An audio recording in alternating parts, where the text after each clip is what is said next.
Zuri, a stunning beauty with radiant skin and piercing green eyes, had become a legend in her village. Suitors from far and wide flocked to ask for her hand in marriage, but she rejected them all. Her mother, a wise and worried woman, cautioned her. Zuri, don't be too choosy. A good man is hard to find. You might end up alone if you are not careful.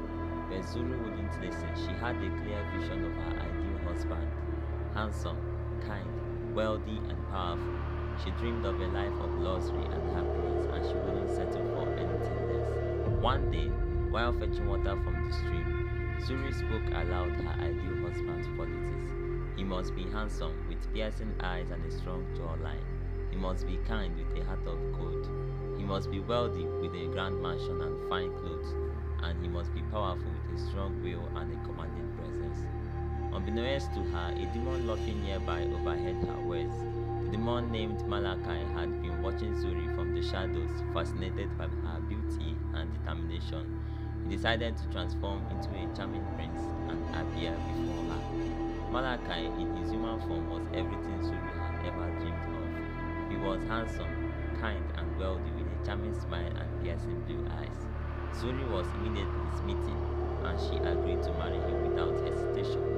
When her father asked about his homeland, Malachi charmed him into forgetting the question. "It's not important, sir," he said with a smile. "What matters is that I love your daughter and promise to make her happy."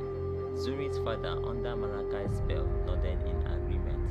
The wedding ceremony was held soon after, and Zuri was overjoyed. She believed she had finally found her dream man. But after the wedding, as they journeyed to Malachi's home, strange occurrences began. His body parts started disappearing, revealing his true demon form. At first, it was just his fingers, then his toes, and soon his entire limbs. Zuri screamed for help, but they were deep in the evil forest, and her cries went unheard.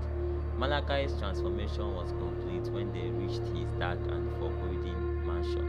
Zuri realized too late that her mother's warnings and her own recklessness had led her down this dark path.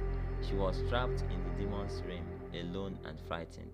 As the days passed, Zuri learned the true meaning of horror. Malachi's powers grew stronger and his cruelty equal bounds. She was a prisoner in his mansion, forced to endure his twisted games and cruel whims.